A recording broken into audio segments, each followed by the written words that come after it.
Okay, what's going on, everybody? It's your boy Tirado, and welcome back to the Next Level Fear Show. A few years ago, right before New Year's, I created a list of the top 10 things that I wanted to change in my life or implement in my life in some way, shape, or form.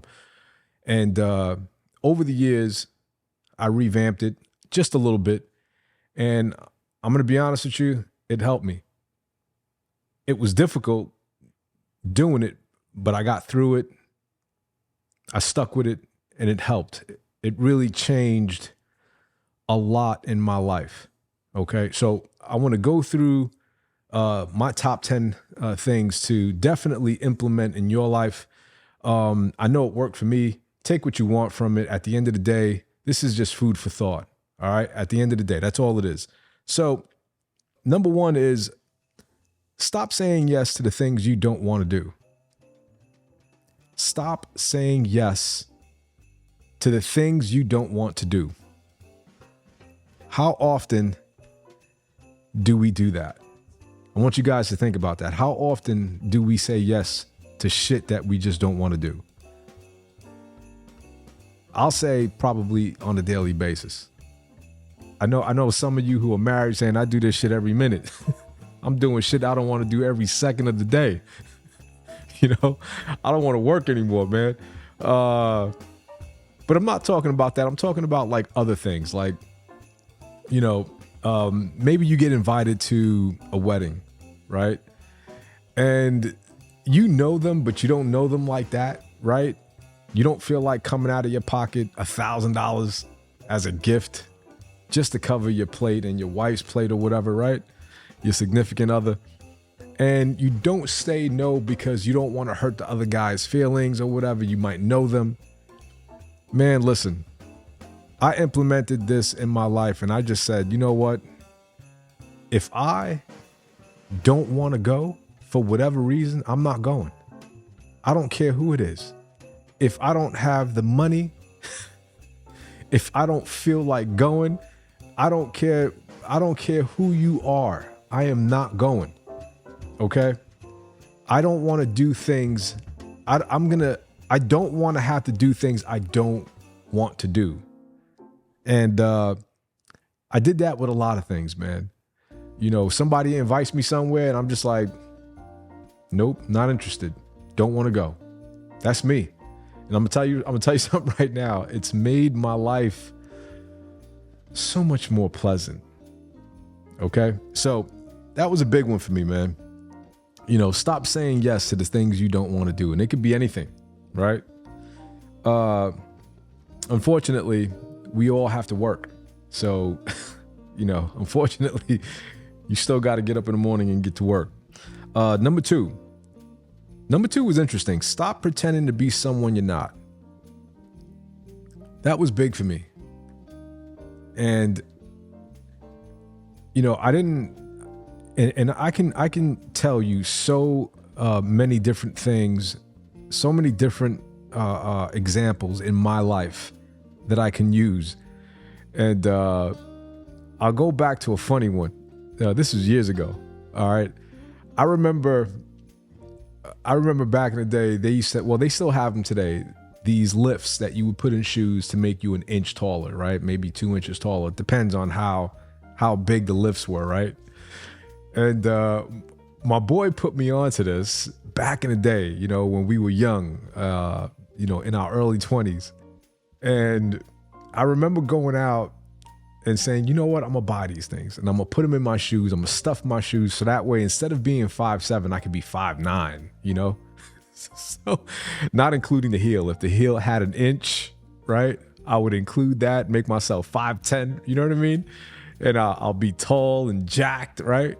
Man, listen, I laugh because I remember I was at a party and my ex, and I got so drunk that I think I wound up falling down the stairs, not rolling down the stairs, but I kind of slipped and my feet came out from under me and my ass hit the stairs and it was like, doom, doom, doom, doom, doom, And my shoes came off, everything came off because you can't really tie the shoes correctly. You know what I mean? Like half your foot is kind of sticking out the back. So my shoes came out and the lifts came out and they flew all over the place. And people were there because it was crowded and stuff, and they saw it and they was like, yo, what are you doing with these lifts in your shoes, man? Like, what is this? And I was just like, at that point, I was like, what are you gonna do? Fuck it. It is what it is, you know? But stop pretending to be someone you're not. All right. Embrace who you are. Okay. I love being short. Hey, I'm short. I'm 5'7". I'm short. What are you gonna do? Good things come in small packages. Some of the best looking men are short. That's facts. All right. Just be confident. Okay. So that's one example I figured I'd give to you guys. That was pretty funny. So embarrassing at the time. I was drunk too. I guess because I was hammered, I really didn't care. I was just like, fuck it, give me my shoes and my lifts back. You know what I'm saying? But yeah. So moving on to the next one, number 3. Stop being lazy. This obviously we could all apply to our daily lives, right? And one example I can give you, because I had many, was working out. I had stopped training well over 10 years.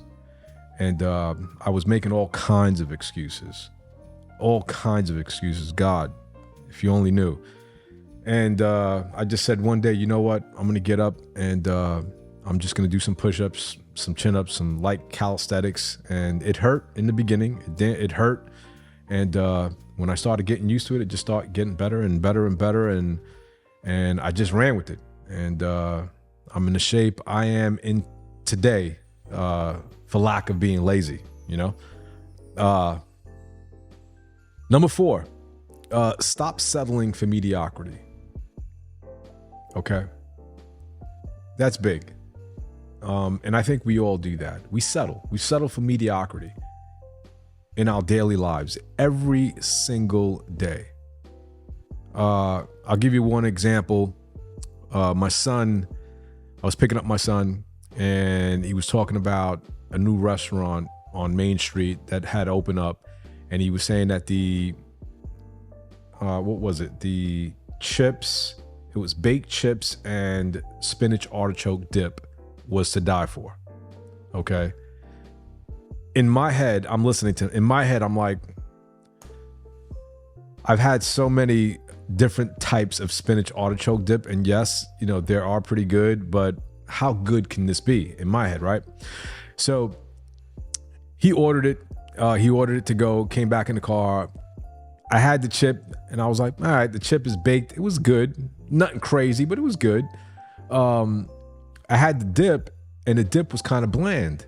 And I'm like, the chips are actually better than the dip. He says, well, Dad, yeah, but if we would have stayed at the place and ordered in, it would have been an entirely different taste. So I looked at my son and I'm like, that's the problem. They should be on point every time they make a dish. They're a restaurant.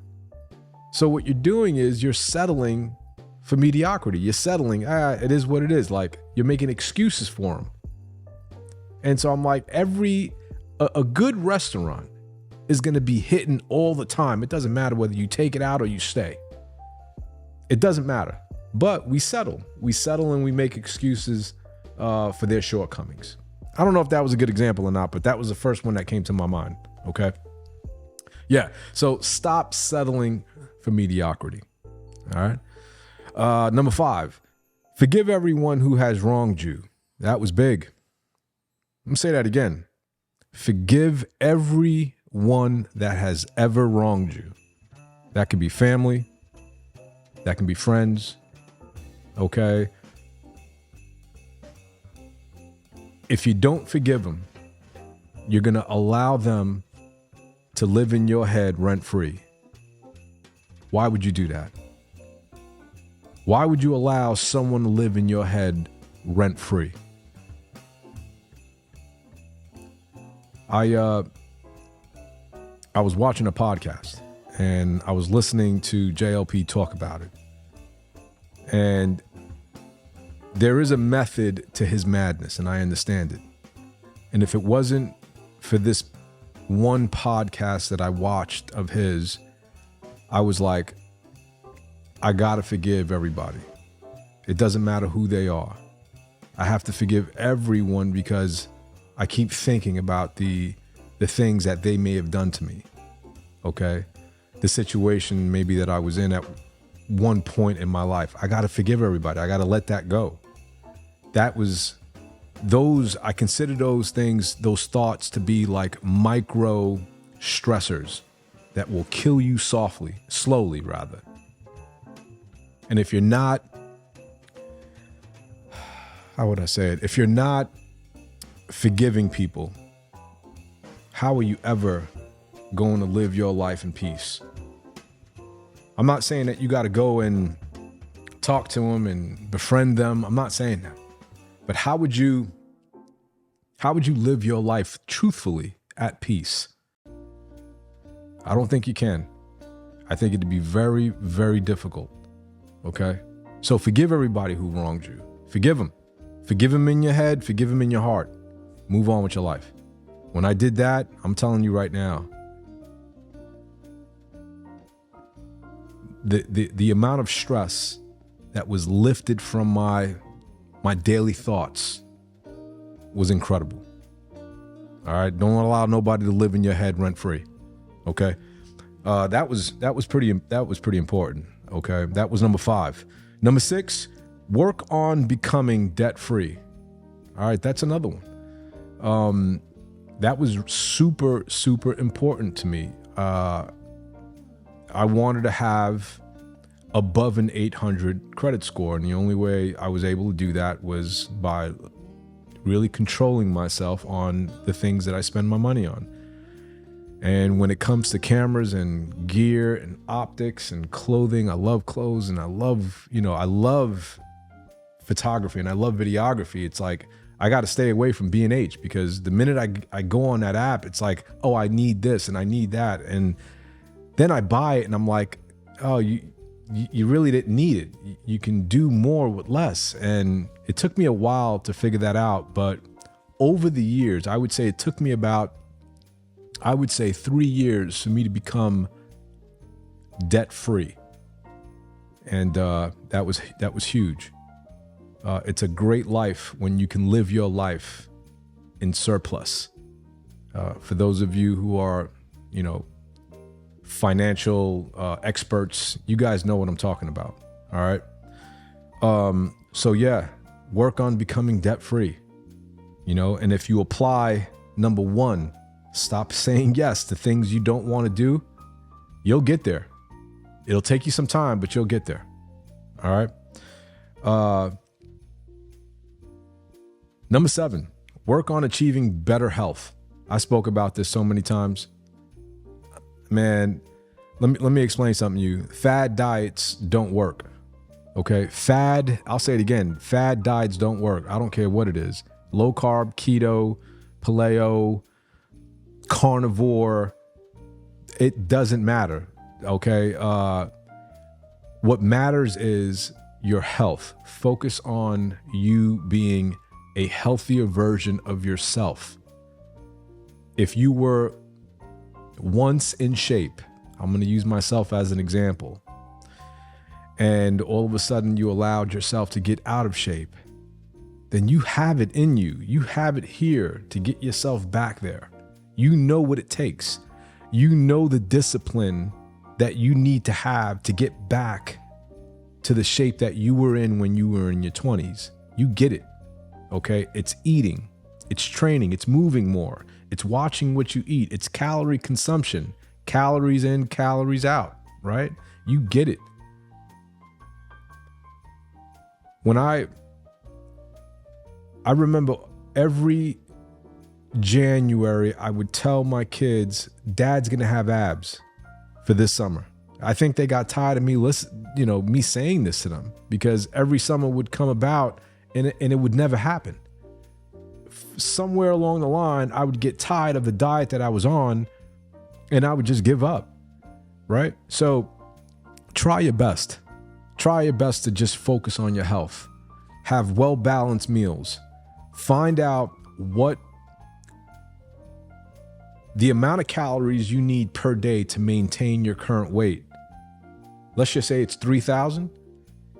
Keep it at 3,000 and just move more, right? Eat what you want to eat, just move a little bit more each and every day, and understand that it's a process. It's not going to happen overnight. It took me 3 years to get my body back into shape. It took me 3 years to go from 200 pounds to 150 pounds. Okay? It's a process. Stop looking at social media. Stop looking at these fitness influencers tell you what you need to eat. It's all BS. Okay? Eat what you want to eat. Understand where you need to be caloric wise. Move a little bit more. And that's it. As time goes on, you want to start implementing certain diets, maybe more meat, maybe less carbs. You'll figure it out as you go, okay? There is no quick way of getting yourself healthy again. There is none. I'm gonna leave it there. Number 8, work on completing a major goal. So, what was the major goal that I wanted to do?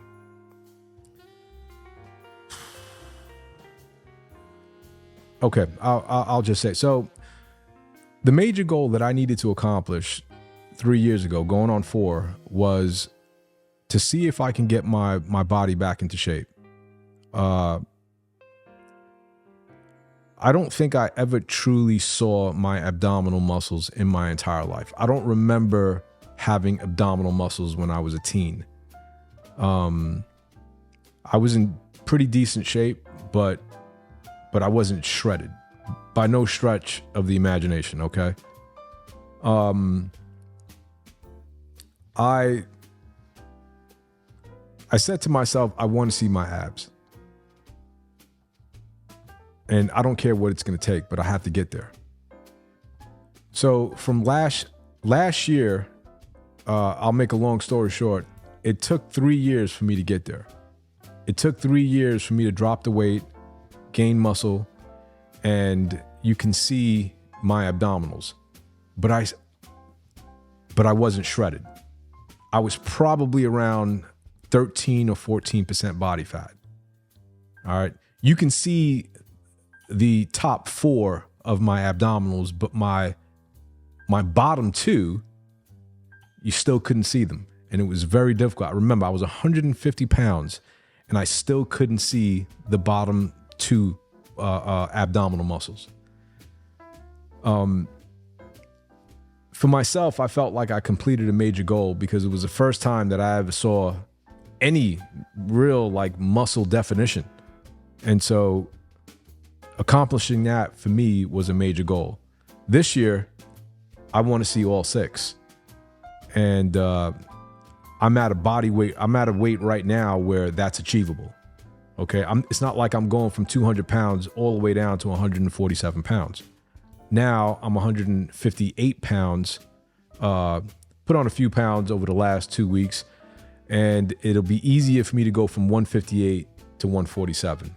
It's an 11 pound drop over the course of 6 months. I can do that. And I think at 147, I'm going to be where I want to be, holding a lot of muscle, seeing all my abs clearly, and still feeling really, really healthy and strong. Okay. So whatever that may be for you, so be it. I can't tell you what's minor and what's major in terms of goals. All right. Maybe for you, it's financially. Maybe for you, that would be becoming debt free. Who knows? Number 10, this is a good one also. Stop living for others and start living your life the way you see fit. Okay. I don't think that I need to, elaborate on this one too much, because if you implement all 9, I think you'll reach 10 with no problem. Okay. I stopped living my life for everybody else. Even when it comes to my kids, like I got to live my life for me. All right, my teenagers, my teen and my young adult son, you know, he gets it. I did what I did. I did what I could. All right, I'm their father. I'll always be their father. But at the end of the day, it's time for you to live your life. At the end of the day, I got to live mine. And I think by implementing all 10, there's a really solid foundation that you'll develop in your life. And that foundation is good.